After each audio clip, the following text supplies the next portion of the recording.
ನಮಸ್ಕಾರ. ಎಸ್ ನ್ಯೂಸ್ಗೆ ಸ್ವಾಗತ. ನಾನು ಎಸ್ ದೇವೇಂದ್ರಗೌಡ. ಇಂದಿನ ಮುಖ್ಯಾಂಶಗಳು. ನಾಳೆ ಅಲೆಮಾರಿ ನಿಗಮದ ಅಧ್ಯಕ್ಷರು ಸಿಂಧನೂರಿಗೆ ಭೇಟಿ, ಅಲೆಮಾರಿ ಸಮಾಜದಿಂದ ಘೆರಾವ್ ಮಹಂತೇಶ್. ಟೌನ್ ಹಾಲ್ನಲ್ಲಿ ಶಾರದಾ ಮಹಿಳಾ ಕಾಲೇಜಿನ 2025-26ನೇ ಶೈಕ್ಷಣಿಕ ಸಾಲಿನ ವಿದ್ಯಾರ್ಥಿನಿಯರ ಸ್ವಾಗತ ಸಮಾರಂಭ. ಡಾಕ್ಟರ್ ಎಸ್.ಆರ್. ರಂಗನಾಥನ್ ಅವರ ಜನ್ಮ ದಿನಾಚರಣೆ ಅಂಗವಾಗಿ ಗ್ರಂಥಪಾಲಕರ ದಿನಾಚರಣೆ.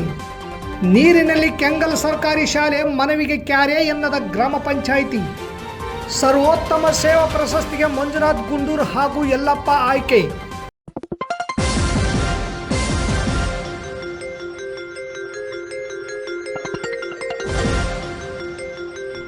ಎಸ್ ನ್ಯೂಸ್, ಇದು ನಿಮ್ಮ ಧ್ವನಿ. ವಾರ್ತೆಗಳ ವಿವರ. ಪರಿಶಿಷ್ಟ ಜಾತಿ ಪರಿಶಿಷ್ಟ ಪಂಗಡ ಅಲೆಮಾರಿ ಅಭಿವೃದ್ಧಿ ನಿಗಮದ ರಾಜ್ಯ ಅಧ್ಯಕ್ಷರಾದ ಪಲ್ಲಿಯವರಿಗೆ ಗೆರಾವ್ ಹಾಕುವ ಮೂಲಕ ಪ್ರತಿಭಟನೆ ಮಾಡಲಾಗುವುದು ಎಂದು ಅಲೆಮಾರಿ ಬುಡಗ ಜಂಗಮ ಕ್ಷೇಮಾಭಿವೃದ್ಧಿ ಸಂಘದ ರಾಜ್ಯ ಸಂಚಾಲಕರಾದ ಮಹಂತೇಶ್ ಶಂಕಲ್ ಹೇಳಿದರು. ನಗರದ ಪತ್ರಿಕಾ ಭವನದಲ್ಲಿ ಸುದ್ದಿಗೋಷ್ಠಿ ನಡೆಸಿ ಮಾತನಾಡಿದ ಅವರು, ಮಾಜಿ ಸಚಿವ ಆಂಜನೇಯವರ ನೇತೃತ್ವದಲ್ಲಿ 49 ಅಲೆಮಾರಿ ಸೂಕ್ಷ್ಮ ಹಾಗೂ ಅತಿ ಸೂಕ್ಷ್ಮ ಸಮುದಾಯಗಳ ಸಮಸ್ಯೆಗಳ ಬಗ್ಗೆ ಚರ್ಚಿಸುವ ಸಲುವಾಗಿ ಬೆಂಗಳೂರಿನಲ್ಲಿ ಸಭೆ ಕರೆಯಲಾಗಿತ್ತು. ಸಭೆಗೆ ಕರೆಯದೆ ಬಂದ ಪಲ್ಲವಿ ಹಾಗೂ ಅವರ ಆಪ್ತ ಸಹಾಯಕ ಆನಂದ್ ಕುಮಾರ್ ಏಕಲವ್ಯ ಸಭೆಯಲ್ಲಿ ಗಲಾಟೆ ಮಾಡಿ ಅವ್ಯಾಚ್ಯ ಶಬ್ದಗಳಿಂದ ನಿಂದನೆ ಮಾಡಿ ಸಣ್ಣ ಪುಟ್ಟ ಸಮುದಾಯಗಳ ಮುಖಂಡರ ಮೇಲೆ ಪ್ರಕರಣ ದಾಖಲು ಮಾಡುವ ಮೂಲಕ ದೌರ್ಜನ್ಯ ನಡೆಸಿದ್ದಾರೆ. ಮುಖಂಡರ ಮೇಲೆ ಹಾಕಿದ ಸುಳ್ಳು ಕೇಸುಗಳನ್ನು ವಾಪಸ್ ಪಡೆದು ಬಹಿರಂಗವಾಗಿ ಕ್ಷಮೆ ಕೇಳುವ ತನಕ ರಾಜ್ಯದಾದ್ಯಂತ ಇರುವ ಅಲೆಮಾರಿ ಏರಿಯಾಗಳಿಗೆ ಅವರು ಹೋಗಲು ನೈತಿಕ ಹಕ್ಕಿಲ್ಲ. ಒಂದು ವೇಳೆ ಅವರು ಬಂದರೆ ಘೆರಾವ್ ಹಾಕಿ ಪ್ರತಿಭಟನೆ ನಡೆಸುತ್ತೇವೆ ಎಂದರು. ಯಾದಗಿರಿಯಲ್ಲಿ ಮಕ್ಕಳ ಮೇಲೆ ಅತ್ಯಾಚಾರ ನಡೆದಾಗ ಅಲೆಮಾರಿ ನಿಗಮದ ಅಧ್ಯಕ್ಷರಾದ ಪಲ್ಲವಿ ತಕ್ಷಣ ಸ್ಪಂದಿಸದೆ ನಿರ್ಲಕ್ಷ್ಯ ಮಾಡಿ 1 ತಿಂಗಳಾದ ಮೇಲೆ ಕಾಟಾಚಾರಕ್ಕೆ ಭೇಟಿ ನೀಡಿ ಬಂದರು. ಇಲ್ಲಿಯ ತನಕ ಅತ್ಯಾಚಾರಕ್ಕೆ ಒಳಗಾದ ಮಕ್ಕಳಿಗೆ 1 ರೂಪಾಯಿಯೂ ಪರಿಹಾರ ಒದಗಿಸುವಲ್ಲಿ ವಿಫಲರಾಗಿದ್ದಾರೆ. ಇಂಥವರು ಇದ್ದರೂ ಅಷ್ಟೇ, ಇಲ್ಲದಿದ್ದರೂ ಅಷ್ಟೇ. ಅವರನ್ನು ನಿಗಮದ ಅಧ್ಯಕ್ಷ ಸ್ಥಾನದಿಂದ ತೆಗೆದುಹಾಕುವಂತೆ ಮುಖ್ಯಮಂತ್ರಿಗಳನ್ನು ಒತ್ತಾಯ ಮಾಡಿದರು. ಪಲ್ಲವಿ ರಾಜ್ಯ ಅಧ್ಯಕ್ಷರಾದ ಮೇಲೆ ರಾಜ್ಯದಾದ್ಯಂತ ಇರುವ ಅಲೆಮಾರಿ ಏರಿಯಾಗಳಿಗೆ ಭೇಟಿ ನೀಡಿ ಫೋಟೋ ತೆಗೆಸಿಕೊಂಡು ಬರೀ ಒಣ ಪ್ರಚಾರ ಪಡೆದುಕೊಂಡಿದ್ದಾರೆ ಹೊರತು ಇಲ್ಲಿಯ ತನಕ ಒಬ್ಬರಿಗೂ ಸಹಾಯ, ಒಂದು ನಿವೇಶನ, ಮನೆ ಒದಗಿಸದ ಉದಾಹರಣೆಗಳಿಲ್ಲ ಎಂದು ಆರೋಪ ಮಾಡಿದರು. ಆಗಸ್ಟ್ 14ರಂದು ನೂಲಿ ಚಂದಯ್ಯ ಜಯಂತಿ ಹಾಗೂ ಕಂಚಿನ ಮೂರ್ತಿ ಅನಾವರಣ ಕಾರ್ಯಕ್ರಮಕ್ಕೆ ನಗರಕ್ಕೆ ಬಂದು ಕಾರ್ಯಕ್ರಮದಲ್ಲಿ ಪಾಲ್ಗೊಂಡು ನಂತರ ನಗರದ ಅಲೆಮಾರಿ ಜನಾಂಗ ವಾಸಿಸುವ ಏರಿಯಾಗಳಿಗೆ ಅವರು ಭೇಟಿ ನೀಡಲು ತೀರ್ಮಾನ ಮಾಡಿದ್ದು ನಾವು ವಿರೋಧಿಸುತ್ತೇವೆ. ಒಂದು ವೇಳೆ ಭೇಟಿ ನೀಡಲು ಪ್ರಯತ್ನ ಮಾಡಿದರೆ ನಾವು ಅವರಿಗೆ ಘೆರಾವ್ ಹಾಕಿ ಪ್ರತಿಭಟನೆ ಮಾಡುತ್ತೇವೆ ಎಂದು ಎಚ್ಚರಿಕೆಯನ್ನು ಮಹಂತೇಶ್ ಸಂಕಲ್ ನೀಡಿದರು. ಅಲೆಮಾರಿ ಬುಡಗ ಜಂಗಮ ಸಮಾಜದ ಜಿಲ್ಲಾಧ್ಯಕ್ಷರಾದ ಚಿನ್ನಪ್ಪ ಮೋತಿ, ಸಿಳ್ಳಿಖ್ಯಾತಿ ಸಮಾಜದ ಮುಖಂಡರಾದ ಸುರೇಶ್ ಕಟ್ಟಿಮನಿ, ಸುಡುಗಾಡು ಸಿದ್ಧ ಸಮಾಜದ ಮುಖಂಡ ಅಮರೇಶ್ ಅಸ್ಮಕಲ್, ಸಿಂಧೊಳ್ಳಿ ಸಮಾಜದ ಮುಖಂಡರಾದ ಶಾಮಣ್ಣ, ಬುಡಗ ಜಂಗಮ ಸಮಾಜದ ಮುಖಂಡರಾದ ದೊಡ್ಡ ಜಂಬಯ್ಯ, ಚನ್ನದಾಸ್ ಸಮಾಜದ ಮುಖಂಡರಾದ ಸುರೇಶ್ ಸೇರಿದಂತೆ ಇನ್ನಿತರರು ಇದ್ದರು. ಶಾರದಾ ಮಹಿಳಾ ಕಲಾ ಮತ್ತು ವಾಣಿಜ್ಯ ಪದವಿ ಪೂರ್ವ ಮಹಾವಿದ್ಯಾಲಯದಲ್ಲಿ 2025-26ನೇ ಶೈಕ್ಷಣಿಕ ಸಾಲಿನ PUC, BA, BCom ಹೊಸ ವಿದ್ಯಾರ್ಥಿನಿಯರ ಸ್ವಾಗತ ಸಮಾರಂಭ ಹಾಗೂ BA, BCom ಅಂತಿಮ ವರ್ಷದ ವಿದ್ಯಾರ್ಥಿನಿಯರ ಬೀಳ್ಕೊಡುಗೆ ಸಮಾರಂಭವನ್ನು ನಗರದ ಟೌನ್ ಹಾಲ್ನಲ್ಲಿ ವಿಜೃಂಭಣೆಯಿಂದ ಆಯೋಜಿಸಲಾಗಿತ್ತು. ಮಹಿಳೆ ಉನ್ನತ ಶಿಕ್ಷಣದಲ್ಲಿ ಸಬಲೀಕರಣ ಸಾಧಿಸಬಹುದು. ವ್ಯಕ್ತಿತ್ವ ವಿಕಾಸ ಮತ್ತು ಸಂವಹನ ಕೌಶಲ್ಯಗಳು ಭವಿಷ್ಯ ನಿರ್ಮಾಣಕ್ಕೆ ಅಗತ್ಯ ಎಂದು ಸಿಂಧನೂರು ನಗರಸಭೆಯ ಪೌರಾಯುಕ್ತರು ಹಾಗೂ ಭೂ ಸ್ವಾಧೀನ ವಿಶೇಷಾಧಿಕಾರಿಗಳಾದ ಶ್ರುತಿ KS ಅವರು ಕಾರ್ಯಕ್ರಮವನ್ನು ಉದ್ಘಾಟಿಸಿ ಮಾತನಾಡಿದರು. ಉಪಾಧ್ಯಕ್ಷೆ ಅಕ್ಕಮಾದೇವಿ N. ಶಿವನಾಗಪ್ಪ ಅವರು ವಿದ್ಯಾರ್ಥಿನಿಯರು ಶಿಕ್ಷಣದ ಜೊತೆಗೆ ವಿನಯ ಸಂಸ್ಕಾರವನ್ನು ಅಳವಡಿಸಿಕೊಳ್ಳಬೇಕು ಎಂಬುದು ಸಂಸ್ಥೆಯ ಆಶಯ ಎಂದರು. ಮಹಾವಿದ್ಯಾಲಯದ ಪ್ರಾಂಶುಪಾಲ ಡಾಕ್ಟರ್ ಬಸವರಾಜ್ ಬಾದರ್ಲಿ ಅವರು, ನಮ್ಮ ವಿದ್ಯಾಸಂಸ್ಥೆ ಜ್ಞಾನ, ಶಿಸ್ತು, ಆತ್ಮವಿಶ್ವಾಸವನ್ನು ತುಂಬುವ, ವ್ಯಕ್ತಿತ್ವ ವಿಕಾಸಗೊಳಿಸುವ ಮಂದಿರವಾಗಿದೆ. ಕೇವಲ ಅಂಕ ಗಳಿಕೆಗೆ ಮಾತ್ರ ಒತ್ತು ಕೊಡದೆ ವ್ಯಕ್ತಿತ್ವ ವಿಕಾಸ ಮತ್ತು ವಿಶೇಷ ಕೌಶಲ್ಯಾಭಿವೃದ್ಧಿಗೆ ಗಮನ ಹರಿಸಬೇಕು ಎಂದು ಮನವಿ ಮಾಡಿದರು. ಸಂಸ್ಥೆಯ ಅಧ್ಯಕ್ಷರಾದ N. ವಿಜಯಕುಮಾರ್ ಅವರು, ಶಾರದಾ ಮಹಿಳಾ ಮಹಾವಿದ್ಯಾಲಯ ವಿದ್ಯಾರ್ಥಿನಿಯರಿಗೆ ಕೇವಲ ವಿದ್ಯಾಭ್ಯಾಸವಲ್ಲ, ಜೀವನ ಮೌಲ್ಯಗಳನ್ನು ನೀಡುತ್ತಿದೆ. ಅವುಗಳನ್ನು ಜೀವನದಲ್ಲಿ ಅಳವಡಿಸಿಕೊಂಡು ಸ್ವಾವಲಂಬಿಗಳಾಗಬೇಕು ಎಂದು ತಮ್ಮ ಅಧ್ಯಕ್ಷೀಯ ಭಾಷಣದಲ್ಲಿ ಹೇಳಿದರು. ನಮ್ಮ ಶಿಕ್ಷಣ ಸಂಸ್ಥೆಯಲ್ಲಿ ಉನ್ನತ ಶಿಕ್ಷಣ ಮುಗಿಸಿ ಸ್ವಾವಲಂಬಿಗಳಾಗಿ ವಿವಿಧ ಇಲಾಖೆಯಲ್ಲಿ ಸರ್ಕಾರಿ ಹುದ್ದೆಯಲ್ಲಿ ಕಾರ್ಯನಿರ್ವಹಿಸುವ ಮಹಿಳಾ ಸ್ವಾವಲಂಬಿ ಸಾಧಕರಾದ ಸುಮಲತಾ ನಿಂಗರಾಜ್, ಕಿರಿಯ ಲೆಕ್ಕ ಸಹಾಯಕರು, ನೀರಾವರಿ ಇಲಾಖೆ Sindhanur, Akshata Basavaraj, traffic police, Banashankari traffic police ಠಾಣೆ ಬೆಂಗಳೂರು, ಕುಮಾರಿ ಲಕ್ಷ್ಮೀ ಹನುಮಂತ ಸರ್ಕಾರಿ ಹಿರಿಯ ಪ್ರಾಥಮಿಕ ಶಾಲೆ ಪೋತ್ನಾಳ್ ಮತ್ತು ಕುಮಾರಿ ಪಾರ್ವತಿ ಅಂಬಣ್ಣ ಪೊಲೀಸ್ ಪೇದೆ, ನಗರ ಪೊಲೀಸ್ ಠಾಣೆ ಸಿಂಧನೂರು, ಕುಮಾರಿ ಫಾತಿಮಾ ಹುಸೇನ್ ಬಾಷಾ ಅಂಚೆ ಕಾರ್ಯನಿರ್ವಾಹಕ ಅಂಚೆ ಇಲಾಖೆ ಮಸ್ಕಿ ಅವರನ್ನು ಮಹಾವಿದ್ಯಾಲಯ ಗೌರವಿಸಿ ಸನ್ಮಾನ ಮಾಡಲಾಯಿತು. ಮಹಾವಿದ್ಯಾಲಯದಲ್ಲಿ ಕಳೆದ ಶೈಕ್ಷಣಿಕ 2022-23 2023ನೇ ಸಾಲಿನಿಂದ 2024-25ನೇ ಸಾಲಿನಲ್ಲಿ bachelor of arts, bachelor of commerce ಪದವಿಯನ್ನು ಸಂಪೂರ್ಣಗೊಳಿಸಿದ್ದರಿಂದ ಶಾರದಾ ಶಿಕ್ಷಣ ಸಂಸ್ಥೆ ಸಿಂಧನೂರಿನ ಮಹಾವಿದ್ಯಾಲಯದ ಪದವಿ ಪ್ರಮಾಣ ಪತ್ರ ನೀಡಲಾಯಿತು. ಕಾರ್ಯಕ್ರಮದಲ್ಲಿ ವಿದ್ಯಾರ್ಥಿನಿಯರು, ಪೋಷಕರು ಹಾಗೂ ಸಿಬ್ಬಂದಿ ವರ್ಗದವರು ಹೆಚ್ಚಿನ ಸಂಖ್ಯೆಯಲ್ಲಿ ಹಾಜರಿದ್ದರು. ಸರ್ಕಾರ ಗ್ರಂಥಾಲಯಕ್ಕೆ ಕೊಟ್ಟ ಸೌಲಭ್ಯಗಳನ್ನು ಸದ್ಬಳಕೆ ಮಾಡಿಕೊಂಡು ಗ್ರಾಮಗಳ ಸಾರ್ವಜನಿಕರಿಗೆ ಹಾಗೂ ವಿದ್ಯಾರ್ಥಿಗಳಿಗೆ ಅನುಕೂಲ ಮಾಡಿಕೊಡುವ ದೃಷ್ಟಿಕೋನದಿಂದ ಗ್ರಂಥಾಲಯದಲ್ಲಿ ಸರಿಯಾಗಿ ಕಾರ್ಯನಿರ್ವಹಿಸಬೇಕೆಂದು ತಾಲೂಕು ಪಂಚಾಯತ್ ಕಾರ್ಯನಿರ್ವಾಹಕ ಅಧಿಕಾರಿ ಚಂದ್ರಶೇಖರ್ ಹೇಳಿದರು. ನಗರದ ತಾಲೂಕು ಪಂಚಾಯಿತಿ ಸಭಾಂಗಣದಲ್ಲಿ ಗ್ರಾಮೀಣಾಭಿವೃದ್ಧಿ ಮತ್ತು ಪಂಚಾಯತ್ ರಾಜ್ ಇಲಾಖೆ, ಜಿಲ್ಲಾ ಪಂಚಾಯತ್ ರಾಯಚೂರು, ತಾಲೂಕು ಪಂಚಾಯಿತಿ ಸಿಂಧನೂರು ಅವರ ಸಹಯೋಗದಲ್ಲಿ ಡಾಕ್ಟರ್ SR ರಂಗನಾಥನ್ ಅವರ ಜನ್ಮ ದಿನಾಚರಣೆ ಅಂಗವಾಗಿ ಗ್ರಂಥಪಾಲಕರ ದಿನಾಚರಣೆ ಕಾರ್ಯಕ್ರಮ ಹಮ್ಮಿಕೊಂಡು ಮಾತನಾಡಿದರು. ಉತ್ತಮ ರೀತಿಯಲ್ಲಿ ಕಾರ್ಯನಿರ್ವಹಿಸಿದ 3 ಜನ ಗ್ರಂಥಪಾಲಕರಿಗೆ ಸನ್ಮಾನಿಸಿ ಗೌರವಿಸಲಾಗುವುದು ಎಂದರು. ಜಾಲಿಹಾಳ್ ಗ್ರಂಥಪಾಲಕ ನಾಗರಾಜ್ ಮಾತನಾಡಿ 1892ರಲ್ಲಿ SR ರಂಗನಾಥನ್ ಗ್ರಂಥಪಾಲಕರು ಆಗಿ ಸೇವೆ ಸಲ್ಲಿಸಿದ್ದಾರೆ. ಅವರ ಸವಿ ನೆನಪಿಗಾಗಿ ಸರ್ಕಾರ ಕಳೆದ 2024ರಲ್ಲಿ ಮೊದಲ ಬಾರಿಗೆ ಅವರ ಜನ್ಮದಿನ ಆಚರಿಸುವ ಜೊತೆಗೆ ಅಂದೇ ಗ್ರಂಥಪಾಲಕರ ದಿನಾಚರಣೆಯನ್ನಾಗಿ ಆಚರಿಸಿದ್ದು ಸಂತೋಷ ಪಡುವ ವಿಷಯ ಎಂದರು.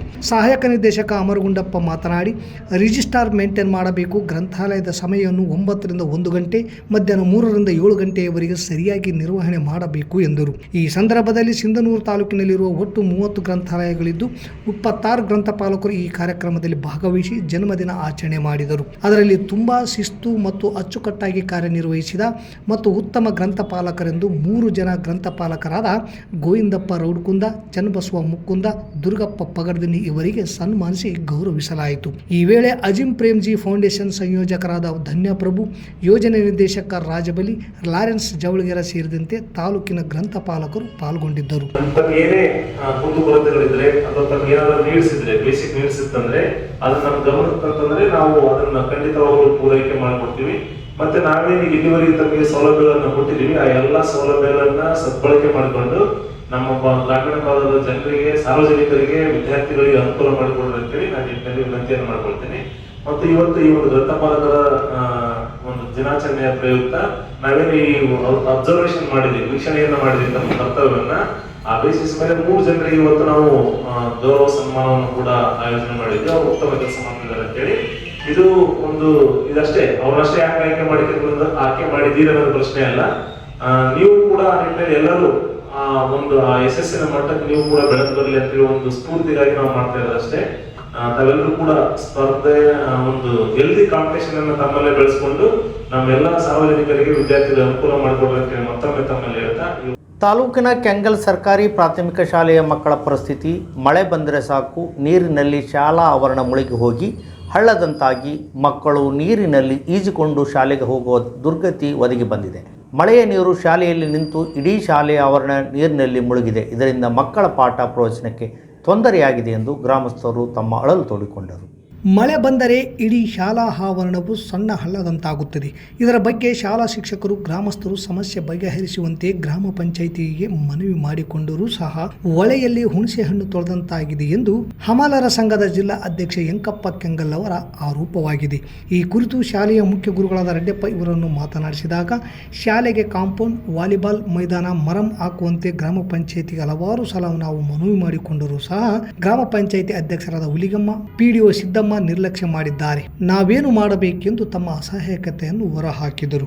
ಶಾಲೆಗೆ ನೀರು ನಿಲ್ಲುವುದು ಇಂದಿನ ಸಮಸ್ಯೆಯಲ್ಲ. ಸುಮಾರು ವರ್ಷಗಳಿಂದ ಇದೇ ಸಮಸ್ಯೆಯನ್ನು ವಿದ್ಯಾರ್ಥಿಗಳು, ಶಿಕ್ಷಕರು, ಪಾಲಕರು ಅನುಭವಿಸುತ್ತಿದ್ದಾರೆ. ಶಾಲೆಗೆ ಕಾಂಪೌಂಡ್ ನಿರ್ಮಿಸಿ ವಾಲಿಬಾಲ್ ಮೈದಾನ ಮಾಡಲು, ಶಾಲಾ ಆವರಣದಲ್ಲಿ ನೀರು ನಿಲ್ಲದಂತೆ ಮರಂ ಹಾಕಲು ಗ್ರಾಮಸ್ಥರು ಗ್ರಾಮ ಪಂಚಾಯಿತಿಗೆ ಮನವಿ ಮಾಡಿಕೊಂಡ ಮೇಲೆ ಮರಂ ಹಾಕಿ ಕಾಂಪೌಂಡ್ ಸೇರಿದಂತೆ ಇನ್ನಿತರೆ ಕಾಮಗಾರಿಗಳನ್ನು ಮಾಡಲಾಗಿದೆ ಎಂದು ಗ್ರಾಮ ಪಂಚಾಯಿತಿ ಅಧ್ಯಕ್ಷರು, PDO ಸಿದ್ದಮ್ಮ ಅವರು ಬಿಲ್ ಮಾಡಿಕೊಂಡು ಹಣ ತಿಂದು ಹಾಕಿದ್ದಾರೆ ಎಂದು ಗ್ರಾಮದ ಮುಖಂಡರಾದ ತಾಯಪ್ಪ ಆರೋಪ ಮಾಡಿ ಇದರ ಬಗ್ಗೆ ತನಿಖೆ ಮಾಡುವಂತೆ ತಾಲೂಕು ಪಂಚಾಯತ್ ಕಾರ್ಯನಿರ್ವಾಹಕ ಅಧಿಕಾರಿಗಳನ್ನು ಒತ್ತಾಯ ಮಾಡಿದರು. ಹಲವಾರು ಹೇಳಿದ್ರೆ ಗ್ರಾಮ ಪಂಚಾಯತಿ PDO ಅಧ್ಯಕ್ಷರು ಹೇಳಿದ್ರೆ ಗಮನ ಕೈಲಿದೆ ದಾರಿ ರಸ್ತೆ, ಬಡ ಕೂಲಿ ಮಕ್ಕಳು ಓದ್ತಾ ವಿದ್ಯಾರ್ಥಿಗಳು, ಶ್ರೀಮಂತರ ಮಕ್ಕಳು ಇಲ್ಲಿ ಈ ಶಾಲೆಗೆ ಓದಾಗಲ್ಲ. ಆಮೇಲೆ ಜೈನ್ ಕರೆಸಿ ತೋರಿಸಿದ ಜೈ ಮಾಡಂತ ಹೇಳಿದ್ರೆ ಇದುವರೆಗೆ ಅಧ್ಯಕ್ಷರು ಮಾಡಿಲ್ಲ ಕೆಲಸಗಳು. ಬೇಜವಾಬ್ದಾರಿತನ ತೋರ್ತೈತೆ ಅದು. PDOವರಿಗೆ ಬಂದು ನೋಡೋಕೆ ತಯಾರಲ್ಲ ಅವರು. ಹಲವಾರು ಮಕ್ಕಳು ಶಾಲೆಗೆ ಹೋಗ್ಬೇಕು, ರಸ್ತೆಗಳು ಹೇಳಿದ್ದೋಗೈತೆ. ಇದಕ್ಕೆ ಜವಾಬ್ದಾರಿಯಾಗಿ ಇಲ್ಲ ಜವಾಬ್ದಾರಿ ಶಾಲೆಗೆ. ಆಮ್ಯಾಗ ಬಂಡೆಗಳು ಪುಸ್ತಕ ಶಾಲೆಗೆ ಮಕ್ಕಳಿಗೆ ಕುಂದ್ರಾಕೊಂಡು ತೊಂದರೆ ಇದೆ, ಶಾಲೆ ಸೋತಾವ ಹೇಳಿ ನನ್ನ ಮಾತು ಮುಗಿಸ್ತೇನೆ. ರಾಯಚೂರು ಜಿಲ್ಲಾ ಮಟ್ಟದ ಸರ್ವೋತ್ತಮ ಸೇವಾ ಪ್ರಶಸ್ತಿಗೆ 2024ನೇ ಸಾಲಿನ ಪ್ರಶಸ್ತಿಗೆ ಸಿಂಧನೂರಿನಲ್ಲಿ ಈ ಹಿಂದೆ ನಗರಸಭೆ ಪೌರಾಯುಕ್ತರಾಗಿ ಕಾರ್ಯನಿರ್ವಹಿಸಿದ ಮಂಜುನಾಥ್ ಗುಂಡೂರು ಅವರಿಗೆ ಹಾಗೂ 2025ನೇ ಸಾಲಿನ ಪ್ರಶಸ್ತಿಗೆ ಸರ್ಕಾರಿ ಪದವಿ ಕಾಲೇಜಿನ ಹಿರಿಯ ಗ್ರಂಥಪಾಲಕರಾದ ಯಲ್ಲಪ್ಪ ಅವರಿಗೆ ನೀಡಲು ಜಿಲ್ಲಾ ಮಟ್ಟದ ಸಮಿತಿ ನಿರ್ಧರಿಸಿದೆ.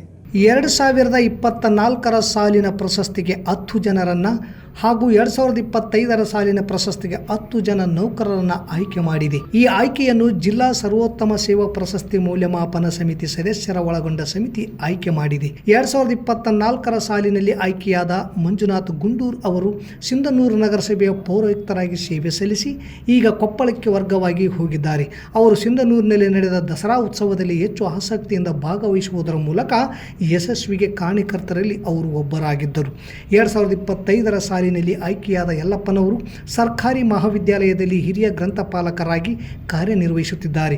ಉತ್ತಮ ಗ್ರಂಥಾಲಯ ಹೊಂದಿದ ಕಾಲೇಜು ಎಂದು ಮೆಚ್ಚುಗೆಗೆ ಪಾತ್ರವಾಗಿದೆ. ಈ ಮೆಚ್ಚುಗೆಯಲ್ಲಿ ಯಲ್ಲಪ್ಪನವರ ಪರಿಶ್ರಮವಿದೆ. ತಾಲೂಕಿನ ಯುರಪಾಪುರ ಗ್ರಾಮದಲ್ಲಿ ಶ್ರಾವಣ ಮಾಸದ ಪ್ರಯುಕ್ತ ಶ್ರೀ ಕಂಠಿ ದುರ್ಗಾದೇವಿಯ 3ನೇ ವರ್ಷದ ಉಚ್ಚಾಯ ಮತ್ತು ಶ್ರೀ ಶೇಖರಪ್ಪ ತಾತನ ಜಾತ್ರಾ ಮಹೋತ್ಸವವನ್ನು ಗ್ರಾಮದ ಜನರು ಸಡಗರ ಸಂಭ್ರಮದಿಂದ ಅದ್ದೂರಿಯಾಗಿ ಆಚರಿಸಿ ಶ್ರೀ ಕಂಠಿ ದುರ್ಗಾದೇವಿ ಕೃಪೆಗೆ ಪಾತ್ರರಾಗಿದ್ದಾರೆ. ಪ್ರತಿ ವರ್ಷದಂತೆ ನಡೆಯುವ ಶ್ರಾವಣ ಮಾಸದಲ್ಲಿ ಜಾತ್ರಾ ಮಹೋತ್ಸವ ಆಚರಿಸುವ ಜೊತೆಗೆ 2 ಸಾಮೂಹಿಕ ವಿವಾಹಗಳನ್ನು ಮಾಡಲಾಯಿತು. ಮಂಗಳವಾರ ಬೆಳಗ್ಗೆ ಗಂಗೆ ಸ್ಥಳಕ್ಕೆ ಹೋಗಿ ಪವಿತ್ರ ತುಂಗಭದ್ರಾ ನೀರಿನಿಂದ ಪೂಜೆ ಮಾಡಿ ಉಡಿ ತುಂಬಿ ದುರ್ಗಾದೇವಿಯನ್ನು ಶಾಂತಿಪಡಿಸುವ ಕೆಲಸ ಗ್ರಾಮದ ಸದ್ಭಕ್ತರು ಹಾಗೂ ದುರ್ಗಾದೇವಿ ದೇವಸ್ಥಾನದ ಕಮಿಟಿ ಸದಸ್ಯರು ಮಾಡುತ್ತಾ ಬಂದಿದ್ದಾರೆ. ಸಂಜೆ 3ನೇ ವರ್ಷದ ಉಚ್ಚಾಯವನ್ನು ತುರುವಿಹಾಳದ ಅಮರಗುಂಡಯ್ಯ ಸ್ವಾಮೀಜಿ ಉಚ್ಚಾಯ ಎಳೆದು ಚಾಲನೆ ನೀಡಿ ಮಾತನಾಡಿದ ಅವರು, ಈ ನಾಡಿಗೆ ದೇವಿ ಸುಖ ಸಮೃದ್ಧಿ, ರೈತರ ಬಾಳಿಗೆ ಬೆಳಕು ಚೆಲ್ಲಲು ಮಳೆ ಬೆಳೆ ಕೊಡಲಿ ಎಂದು ಶುಭ ಹಾರೈಸಿದರು. ಈ ಸಂದರ್ಭದಲ್ಲಿ ಗ್ರಾಮ ಪಂಚಾಯತ್ ಸದಸ್ಯರಾದ ಸಿದ್ದಪ್ಪ ಬೇವಿನಗಿಡ, ಶ್ಯಾಮಿಲಪ್ಪ ತೆಳಗಡೆ ಮನೆ, ದೊಡ್ಡ ಮೌಲಪ್ಪ ಬಿಡಿಗಿ, ಹನುಮಂತ ಅತ್ತಿಗುಡ್ಡ, ಈರಪ್ಪ ದೊಡ್ಡ ಹನುಮಂತ ಗಿಂಚಿ, ಯಮನಪ್ಪ ಮಾಸ್ತರ್, ಹನುಮಂತ ಗಚ್ಚಿನ ಮನೆ, ಶಿವಪ್ಪ ಗುಡಿ, ಪೌಲಪ್ಪ ತೆಳಗಡೆ ಮನೆ, ಮಾರುತಿ ದೊಡ್ಡ ಮನೆ, ಹನುಮಂತ ಕಣ್ಣೂರ್, ದಾನಪ್ಪ, ದೊಡ್ಡ ಹುಲ್ಗಪ್ಪ, ದೊಡ್ಡ ಸಿದ್ದಪ್ಪ ಬೇವಿನಗಿಡ, ಪಂಪಣ್ಣ ನರೆಗಡದ್, ದೇವರಾಜ್ ಕಪ್ಪಗಲ್, ನಾಗರಾಜ್ ಮುರ್ಸಾಲಿ, ಅಂಬಣ್ಣ ಯರದಾಳ್, ವೀರಭಾಷಣಗೌಡ ಮಾರಿ ಪಾಟೀಲ್, ಅಮರೇಶಪ್ಪ ಗೊಬ್ಬರದಂಗಡಿ, ಶಂಕರಪ್ಪ ಸಾಹುಕಾರ ಅರಳಹಳ್ಳಿ ಸೇರಿದಂತೆ ಮಹಿಳೆಯರು, ಮಕ್ಕಳು ಭಾಗವಹಿಸಿ ದೇವಿಯ ಆಶೀರ್ವಾದ ಪಡೆದರು. ಮತ್ತೊಮ್ಮೆ ಮುಖ್ಯಾಂಶಗಳು. ನಾಳೆ ಅಲೆಮಾರಿ ನಿಗಮದ ಅಧ್ಯಕ್ಷರು ಸಿಂಧನೂರಿಗೆ ಭೇಟಿ, ಅಲೆಮಾರಿ ಸಮಾಜದಿಂದ ಘೆರಾವ್ ಮಹಂತೇಶ್. ಟೌನ್ ಹಾಲ್ನಲ್ಲಿ ಶಾರದಾ ಮಹಿಳಾ ಕಾಲೇಜಿನ 2025-26ನೇ ಶೈಕ್ಷಣಿಕ ಸಾಲಿನ ವಿದ್ಯಾರ್ಥಿನಿಯರ ಸ್ವಾಗತ ಸಮಾರಂಭ. ಡಾಕ್ಟರ್ ಎಸ್.ಆರ್. ರಂಗನಾಥನ್ ಅವರ ಜನ್ಮ ದಿನಾಚರಣೆ ಅಂಗವಾಗಿ ಗ್ರಂಥಪಾಲಕರ ದಿನಾಚರಣೆ.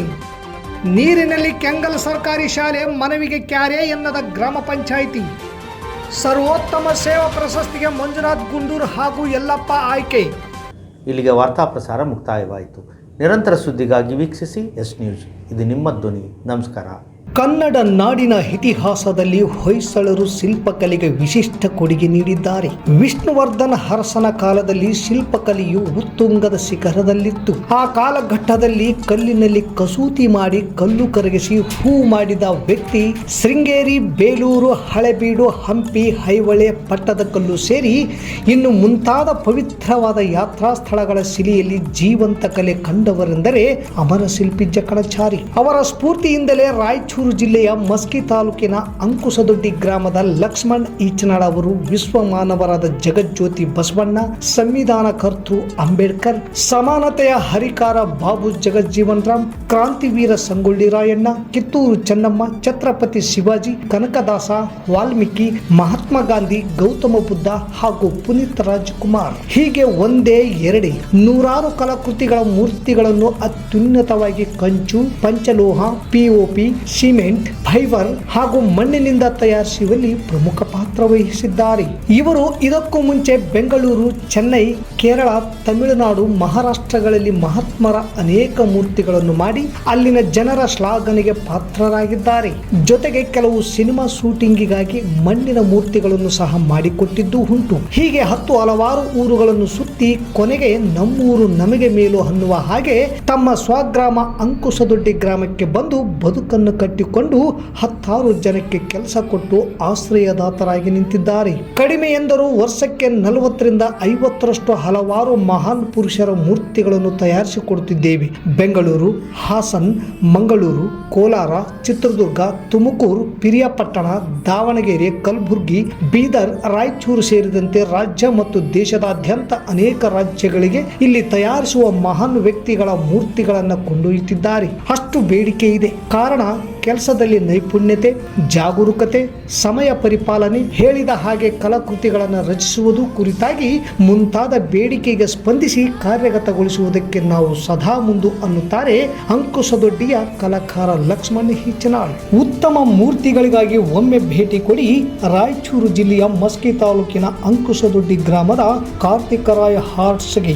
ದೂರವಾಣಿ ಸಂಖ್ಯೆ 8088388202.